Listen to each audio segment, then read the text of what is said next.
warahmatullahi wabarakatuh. Semangat selalu mahasiswa-mahasiswi semester 5. Hari ini saya akan menyampaikan materi mengenai membuat proposal, yakni bab yang kedua di pertemuan yang keempat. Bab kedua itu isinya adalah landasan teoritis. Ini menjelaskan kepada kita bahwasanya bab 2 kita fokus kepada teori-teori yang akan diangkat oleh seorang peneliti, seorang mahasiswa yang akan menyusun sebuah skripsi, yakni penelitian ilmiah. Teorinya tidak ada, rujukan bukunya tidak ada, maka tidak bisa dijadikan sebuah penelitian. Maka disinilah mahasiswa-mahasiswi butuh yang namanya mencari buku-buku referensi. Sumber primernya apa? Sumber sekundernya apa? Sehingga jelas sumber primer adalah landasan teoritis yang dijadikan sebagai rujukan utama dari penelitian yang akan diangkat oleh seorang peneliti, seseorang yang mau menulis sebuah skripsi. Sekunder, sumber yang kedua, beberapa buku rujukan-rujukan yang diambil oleh seorang peneliti untuk menguatkan, mendukung teori sumber primer tadi, sehingga penelitian yang akan diangkat oleh seorang mahasiswa itu layak untuk dijadikan penelitian. Mahasiswa-mahasiswi yang dirahmati oleh Allah Subhanahu wa Ta'ala, dalam bab 2 landasan teoritis isinya yang pertama A, kerangka teoritis. Mahasiswa-mahasiswi dituntut untuk menulis, menjabarkan bagaimana kerangka teori-teori yang akan diangkat oleh seorang peneliti. Disinilah letaknya. Landasan dasar teori, silahkan minimal 20 halaman untuk menguatkan teori baik yang primer maupun yang sekunder. Nah, kuatkanlah di sini bahwasanya seorang peneliti itu mampu untuk menerjemahkan, menjelaskan penelitiannya, apa yang akan diangkat itu layak untuk diujikan, untuk dipublikkan, bahwasanya penelitian yang akan diangkat itu betul-betul mempunyai teoritis yang kuat, sehingga layak untuk dijadikan konsumsi publik. Jadi semuanya teori-teori itu masuk ke dalam bab 2, selesai 20 halaman. Untuk apa? Menguatkan. Berarti kalau penelitian kuantitatif minimal 2 variabel, berarti peneliti menjelaskan 2 teoritis yang akan diangkatnya. Contoh model pembelajaran listening team, maka seorang peneliti menjelaskan teori-teori mengenai model pembelajaran listening team. Variabel X-nya, variabel Y-nya, seorang peneliti menjelaskan teori-teori mengenai hasil belajar. Bisa tidak model pembelajaran listening team itu meningkatkan hasil belajar siswa, maka seorang peneliti menjelaskan 2 teori utamanya tentang model pembelajaran listening team dan hasil belajar.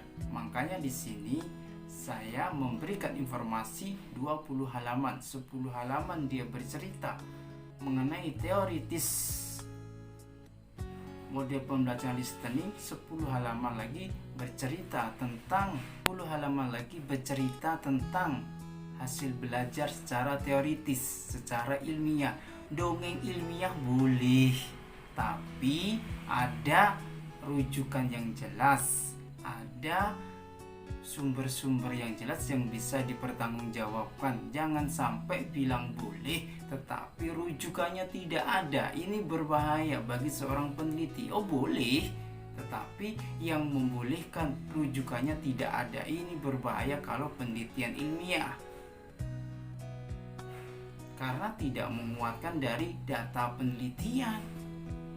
Dongeng ilmiah itu ya skripsi, Dongeng ilmiah itu ya tesis, dongeng ilmiah itu ya disertasi, dongeng ilmiah itu ya karya-karya ilmiah yang mempunyai rujukan yang jelas sesuai sama aturan-aturan yang sudah disepakatin oleh lembaga-lembaga.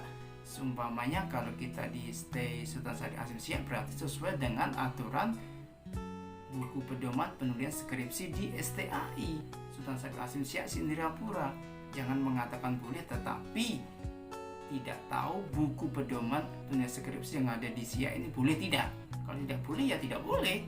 Itu aturan yang harus diikuti bagi seorang penulis skripsi.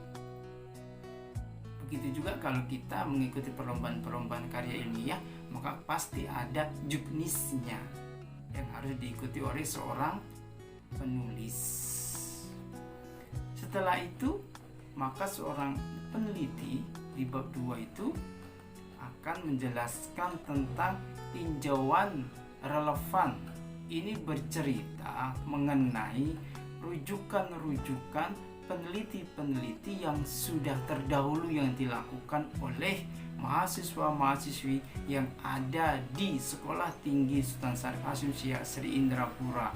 Jadi peneliti itu melihat kembali skripsi-skripsi yang sudah diangkat oleh kakak-kakak kelas, abang-abang kelas yang hampir sama dengan skripsi yang kita angkat. Berarti seorang peneliti itu mempunyai rujukan bahwasannya penelitian yang dia angkat itu sebagian sudah diangkat orang lain, tetapi diangkatnya penelitian ini menunjukkan ada perbedaan antara peneliti terdahulu dengan peneliti yang sedang dilakukan oleh seorang peneliti sekarang, yakni penulis skripsi.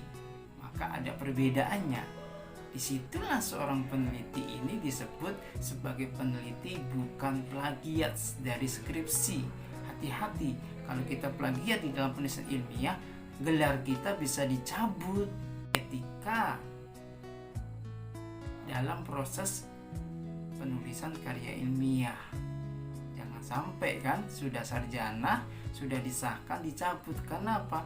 Karena ada penelitian-penelitian kita yang plagiatnya memenuhi syarat untuk dicabutnya gelar kita.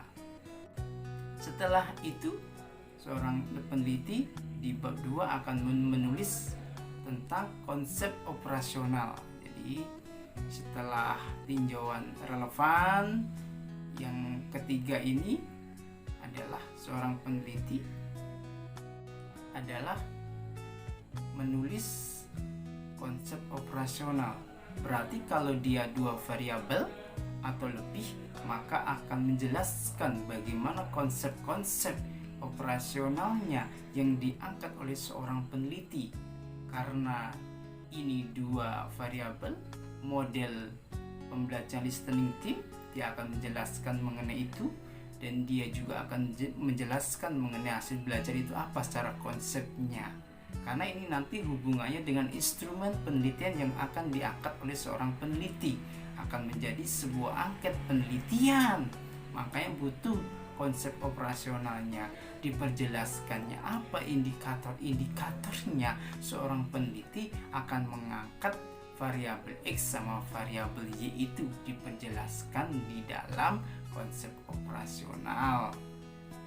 Yang terakhir, seorang peneliti kuantitatif di sini akan menjelaskan adalah tentang hipotesis. Hipotesis isinya ada 2. Yang pertama hipotesis HA, hipotesis HO atau H0. Ada hubungan, ada pengaruh, ada perbandingan tentang apa yang kita angkat tentang variabel X dengan variabel Y, namanya HA. Kalau HO atau H0 itu hipotesisnya tidak ada hubungan. Setelah diadakan penelitian ternyata tidak ada hubungan antara variabel X sama variabel Y. Maka seorang peneliti menyebutkan di awal tadi, sehingga kalau ternyata penelitiannya itu tidak ada hasilnya, nggak ada masalah. Karena itu sebuah riset, maka pasti akan berujung kepada 2. Ada hubungan berapa persen, tidak ada hubungan berapa persen. Maka itulah penelitian kuantitatif. Untuk itu, mahasiswa-mahasiswi yang di semester ini kita fokus kepada penelitian kuantitatif, di bab 2 itu terdapat hipotesis penelitian. Bab 2 itu isinya adalah kerangka teoritis, yang kedua adalah tinjauan relevan, yang ketiga konsep operasional, yang keempat adalah hipotesis penelitian. Berarti ada 4 subbab dari bab yang kedua itu yang harus ditulis oleh seorang mahasiswa-mahasiswi di dalam mengerjakan proposal penelitian, yakni bab 2. Demikian yang dapat saya sampaikan, kurang lebihnya mohon maaf. Apabila ada hal-hal yang perlu ditanyakan, silahkan di kolom komen dan absensinya sekaligus di channel YouTube saya. Semoga berkah dan bermanfaat. Billahi taufiq wal hidayah wa ridho wal inayah. Wassalamualaikum warahmatullahi wabarakatuh.